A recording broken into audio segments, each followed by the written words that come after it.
On est là pour mon combat du 22 janvier face à Francis.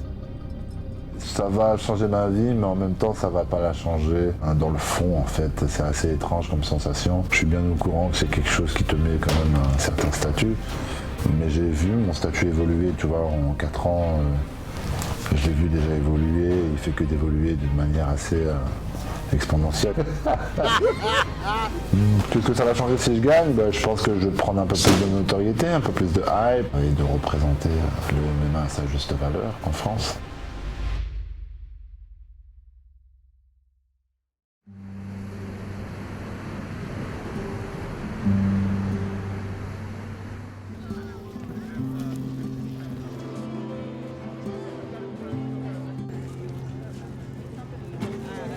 Là, nous sommes en Californie, à Los Angeles, NAM précisément, et on est là pour mon combat du 22 janvier face à Francis, et on a hâte. Là, on est à 5 jours du combat.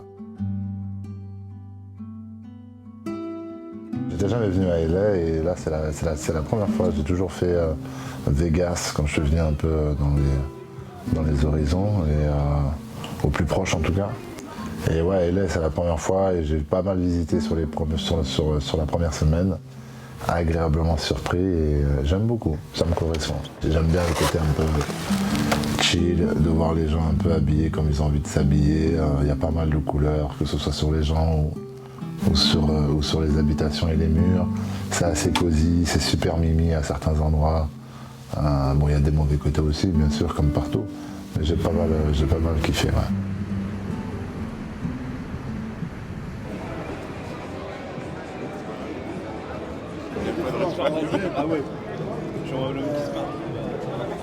Le textile de MyProtein, dépôt.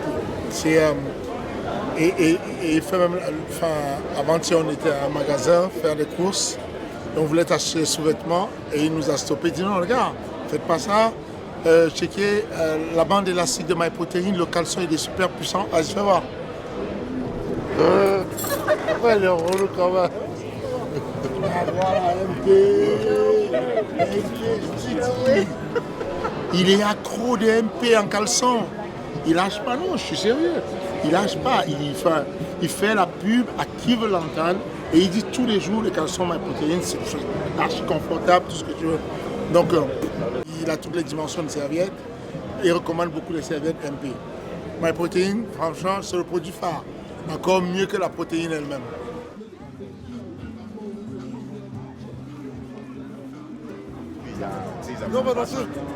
Moi, mon parcours de vie, j'ai fait beaucoup de foot quand j'étais très très jeune. Mon papa était footeux. J'ai fait du foot jusqu'à l'âge de, je crois, 15-16 ans. Et à ce moment-là, j'ai commencé le basket par manque de motivation. Beaucoup de basket, jusqu'à l'âge de 23 ans où je faisais plus rien ensuite. Parce que je travaillais dans une boutique le samedi et le dimanche. Et c'est à ce moment-là où je décidais de faire un sport personnel qui était la boxe thaïlandaise. Et donc j'ai 24-25 ans quand je commence la boxe thaïlandaise. Directement, je commence avec 3 ans de compétition. On fait quelque chose de plutôt pas mal. Derrière ça, je croise Fernand Lopez et je commence mon premier entraînement donc en janvier 2018. Ça fait pile poil 4 ans que j'ai commencé le MMA.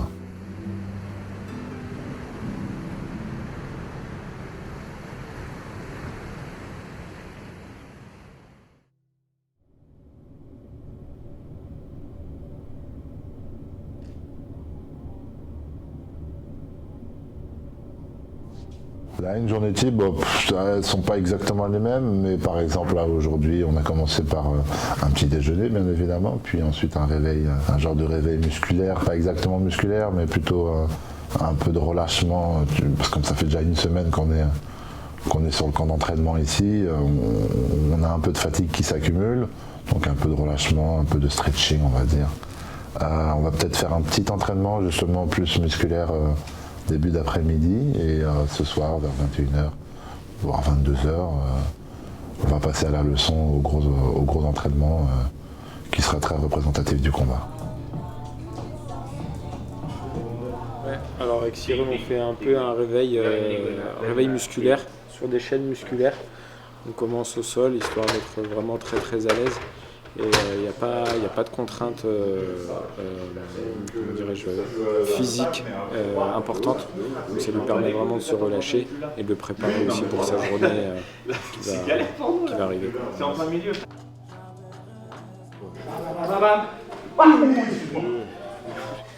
Encore un. Tu tapes dans ton cardio là. Ouais, ça m'énerve, j'ai l'impression de fuir tout le temps, ça me saoule. Non, ouais, je vois ce que tu veux dire parce qu'il t'inflige ça là tout de suite. Et là. Bon, en vrai de vrai, il faut qu'aussi, ouais, si tu sens que tu peux varier, tu peux permettre. Ah, je t'en prie. Quand tu tournes, machin, tu joues, hein, déjà pour de vrai, bâtard. Déjà pour de vrai. Garde une distance, il faut une structure pour de vrai. Garde une structure pour de vrai. Là, t'es un peu comme ça, t'es sur flat foot, tu peux te faire surprendre à n'importe quel moment quand t'es comme ça. Garde ça, pas, garde ça, pas, et dès que t'en as marre de tourner, pas, bon, pour de vrai, une vraie structure pour de vrai. Pas un truc vite fait comme ça, t'es à côté où tu peux prendre des flèches. Et là, tu te déplaces, pam, et dès que tu décides, bon, tu viens chercher ici pour de vrai. Un truc structuré, réaliste, tu vois ce que je veux dire ? C'est exactement ça. Et alterne entre les deux. Va chercher ses jambes, Ben, va chercher ses jambes, il ne veut pas partir. Va chercher ses jambes, il ne veut pas partir. Sors de là, Dan.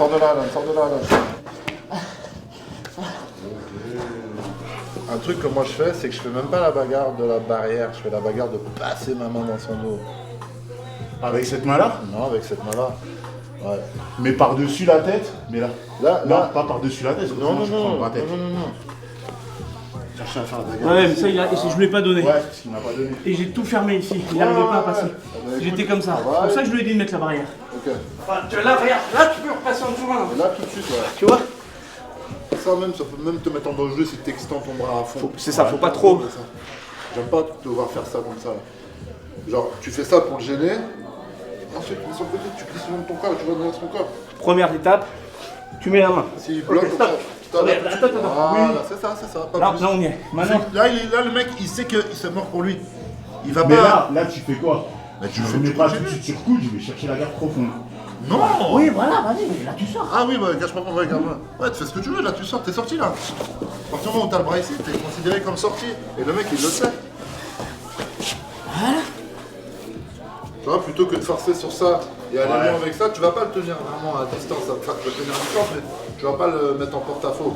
Ici, même s'il est sur toi, dès qu'il sent ça, même si t'es sur le côté, que t'as la tête dans le sol, dès qu'il sent ça, le mec, il sait qu'il est baisé. Donc là, on a le head coach, Fernand Lopez, deuxième coach, Benjamin Sarfati. Il y a Alan qui est arrivé aussi, Alan qui sera là parce qu'il a besoin de s'entraîner et qu'il avait envie d'être là sur place pour me supporter. On a Alpha, mon sparring partner. On a Asdin, mon kiné. On a également, si je fais le tour, on a mon frangin aussi qui sera là dans mon coin, qui habite à Boston et qui est arrivé hier. On a également Geoffrey qui est actuellement en train d'écrire un bouquin sur Fernand Lopez, mais tout ce qu'il y a aussi autour de Fernand Lopez, donc y compris nous. Voilà, ça fait une bonne team. On rigole bien, on se marre bien, on parle de tout, c'est cool. Quand on sort, on essaie de sortir avec toute l'équipe. On a chacun nos petites vies, certains ont besoin de travailler, d'avancer sur leur travail, sachant qu'on n'a pas les mêmes horaires par rapport à la France, donc du coup ils sont en pleine journée, ils sont en plein boom dès le matin, midi, début d'après-midi pour être en cohésion avec la France, donc certains sont bloqués parfois, mais en règle générale on essaye de bouger avec toute la team. Donc voilà, on va visiter un coin qu'on n'a pas visité, ou faire une petite activité comme du golf, il y a un petit truc de golf, je pense qu'aujourd'hui on va y retourner. Et donc voilà, ouais, on sort avec la team, bien sûr. Ah, on fait le touriste là.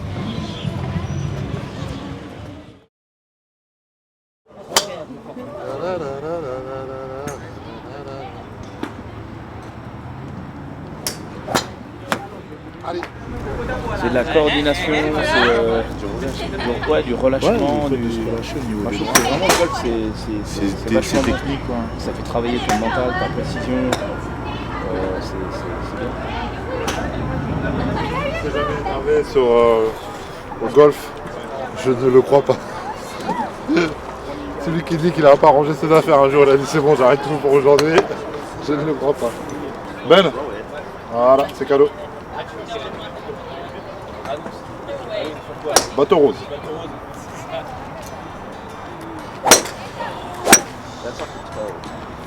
Ah, j'ai levé la tête,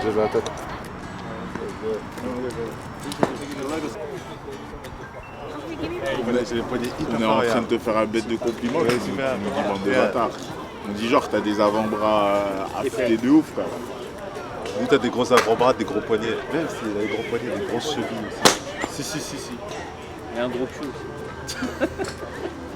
Grosse tête.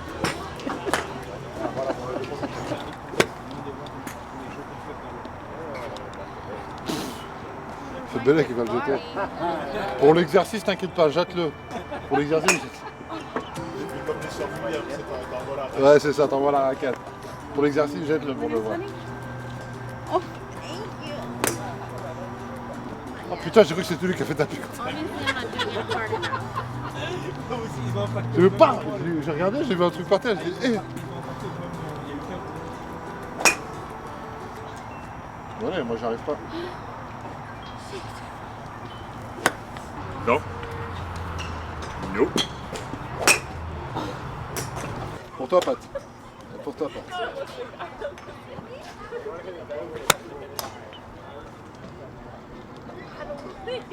T'es loin? Pour toi, Pat.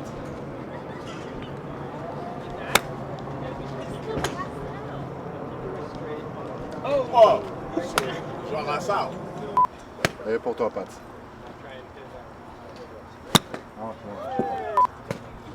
Pour toi, Pat. Ah non! Vraiment, celle-ci, elle est pour toi.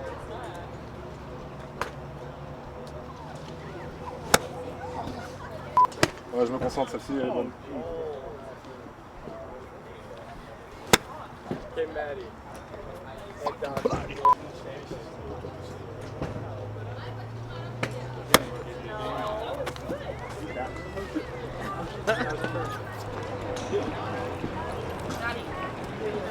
Péniblement, on les a finis et là il cherche une balle parce qu'il a pas envie de rester sans ça. Je les connais là. Il y a pas une petite balle qui Putain, un saut. Non, un saut, j'en veux.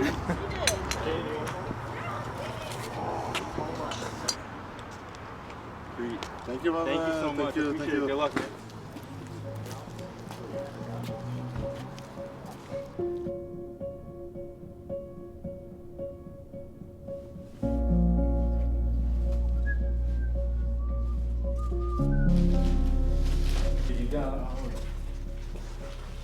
Ça va changer ma vie, mais en même temps, ça va pas la changer. Dans le fond, en fait, c'est assez étrange comme sensation. Je suis bien au courant que c'est quelque chose qui te met quand même un certain statut, mais j'ai vu mon statut évoluer, tu vois, en 4 ans. Je l'ai vu déjà évoluer, il fait que d'évoluer d'une manière assez exponentielle, donc ça va encore continuer, donc c'est une logique. Ça va pas plus me perturber que ça, c'est du bonus, c'est du plus pour moi, pour mettre ma famille à l'abri, etc. Mais en vrai de vrai, ça va pas trop changer mon entourage, etc. Tu vois ce que je veux dire? Donc ça va changer ma vie, oui, mais pas tant que ça, en fait. Tu vois. Alors, nous sommes situés en période d'affûtage. L'affûtage, c'est la dernière période qui est la période qui est pré-compétitive. Donc, l'idée, c'est de maintenir l'athlète aiguisé, prêt au combat, mais sans toutefois le fatiguer. Pour ça, on a besoin de baisser la charge de travail. Pour baisser la charge de travail, tout en restant quand même un turbo, enfin quelque chose qui peut démarrer rapidement, on va baisser le curseur de la durée d'entraînement, on va baisser, mais on va augmenter l'intensité. Et du coup, on a la charge de travail totale qui est baissée. Et donc, sur la durée de travail qu'on fait, on fait exactement tout ce qu'on compte faire le jour du combat. Et on revise toutes les possibilités, que ce soit debout, en lutte, au sol, toutes les éventualités sont couvertes. Et ça nous permet de tester l'état de forme, le niveau cardio de l'adversaire, ses réactions, les réactivités, tout ce qu'il fait. Et puis voilà, c'est ce qu'on fait tous les soirs, à peu près à l'heure où va combattre Cyril. Cyril combattra probablement à 21h30, fin du show, à 22h heure de Los Angeles. Donc on s'entraîne à 21h jusqu'à 22h et on est à peu près dans la zone sur laquelle son métabolisme et son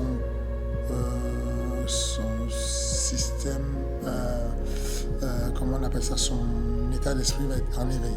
Son système musculaire va être en éveil.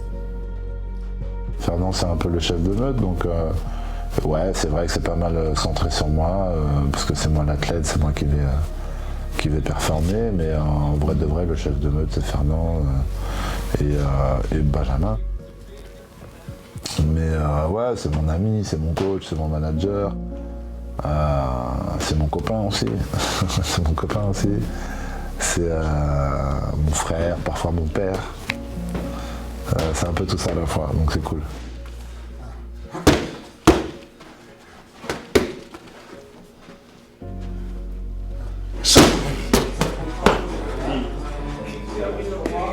Is that okay, guys?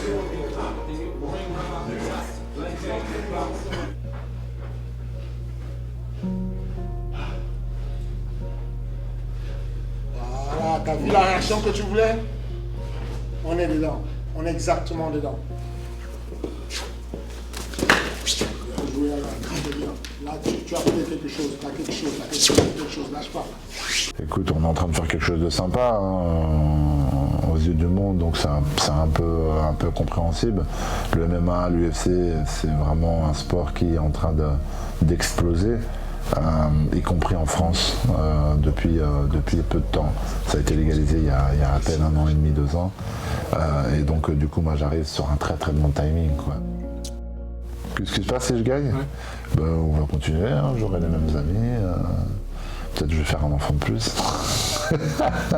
Non, je rigole, mais qu'est-ce que ça va changer si je gagne? Ben, je pense que je vais prendre un peu plus de notoriété, un peu plus de hype, y compris, on t'a parlé des réseaux, donc je pense que ça va suivre aussi. En France, peut-être que je vais passer sur des très très gros plateaux télé, histoire de montrer et de représenter le MMA à sa juste valeur en France.